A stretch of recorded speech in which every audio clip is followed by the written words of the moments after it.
नमस्कार दोस्तों, आप देख रहे हैं सिनेमा हॉल और मैं अजय ब्रह्मात्मज।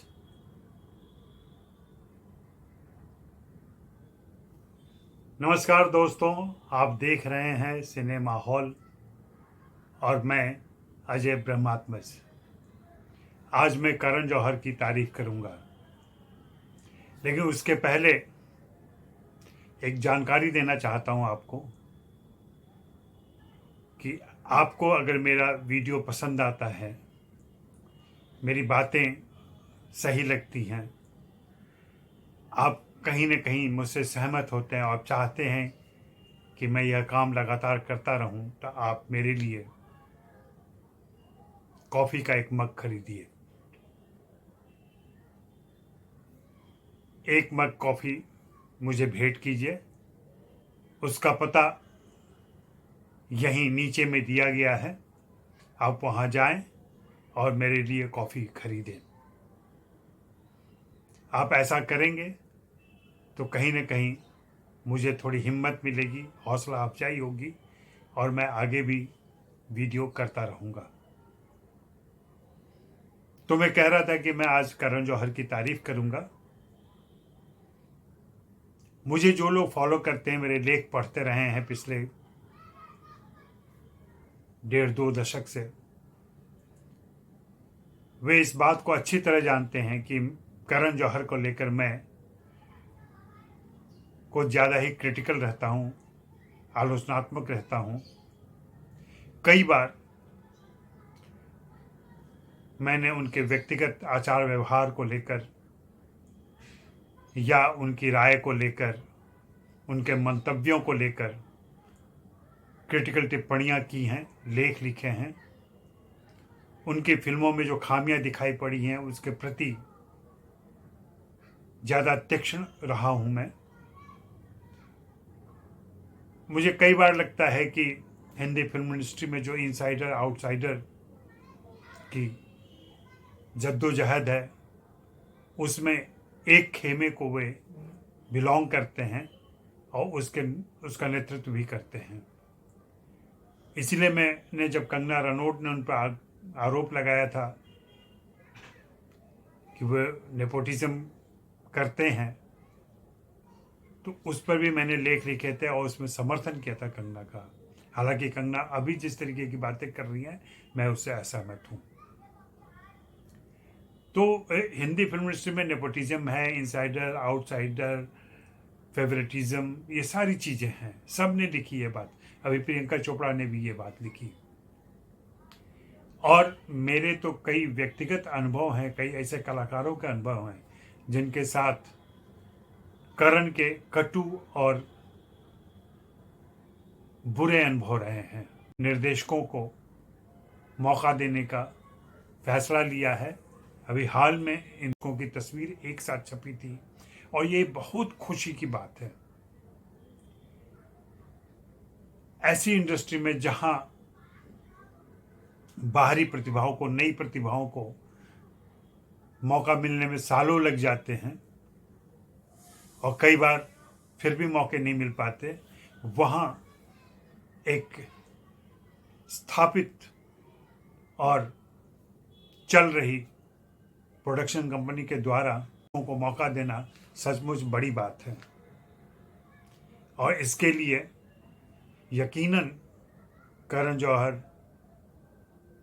की तारीफ होनी चाहिए, उनके इस कार्य को रेखांकित किया जाना चाहिए और भविष्य में हिंदी फिल्मों के इतिहास में यह चैप्टर रहेगा, इसकी चर्चा होगी।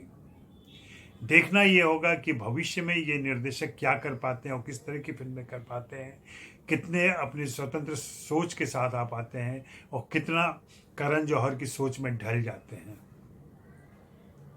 करण जौहर ने मौके जरूर दिए, लेकिन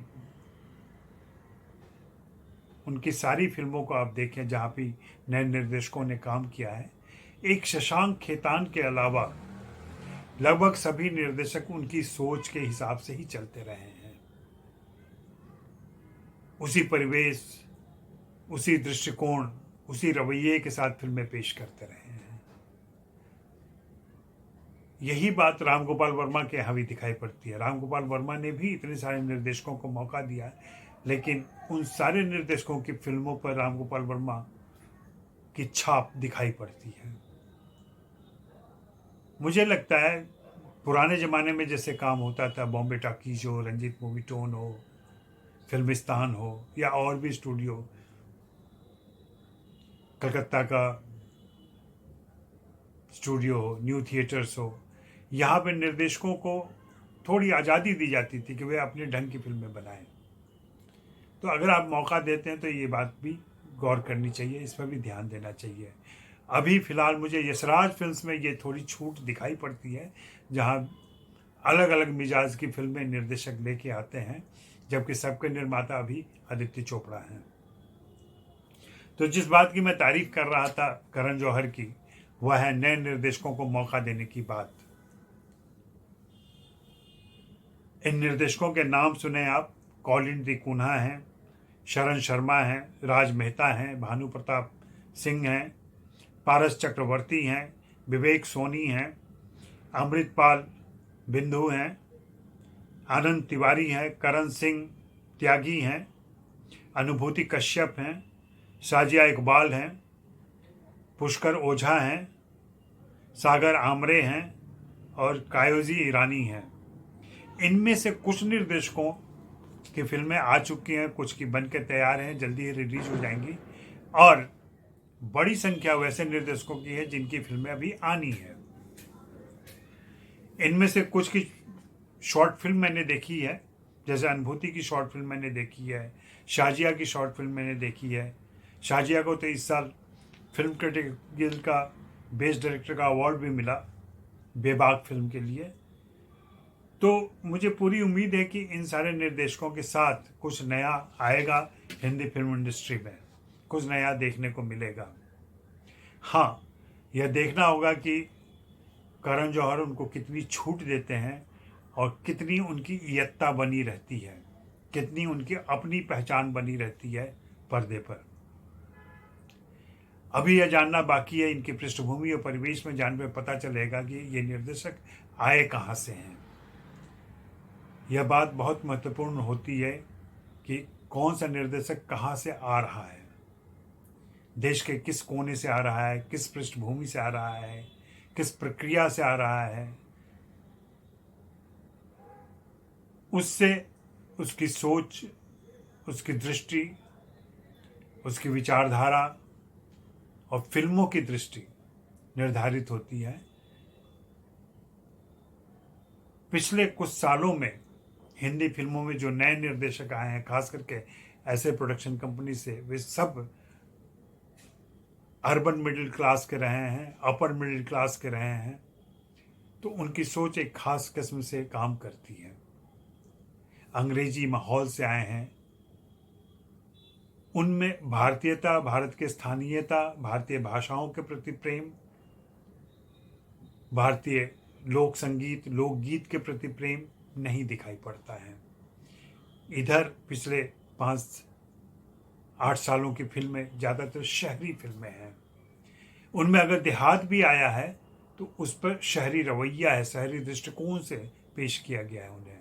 तो वही देखना ज़रूरी है और वही देखना पड़ेगा कि करण जौहर इन निर्देशकों को मौका दिया है। और ऐसे समय में जब हिंदी फिल्म इंडस्ट्री पर तमाम लानतें भेजी जा रही हैं, उसमें ऐसी बातों की, ऐसे फैसलों का स्वागत किया जाना चाहिए। और हाँ, चलते चलते फिर से याद दिला दूं कि अगर मेरे वीडियो पसंद आते हैं और आप चाहते हैं कि मैं लगातार काम करता रहूं, तो प्लीज़ कॉफ़ी ख़रीदें मेरे लिए, और उसका एड्रेस नीचे दिया गया है। शुक्रिया, मेहरबानी, धन्यवाद।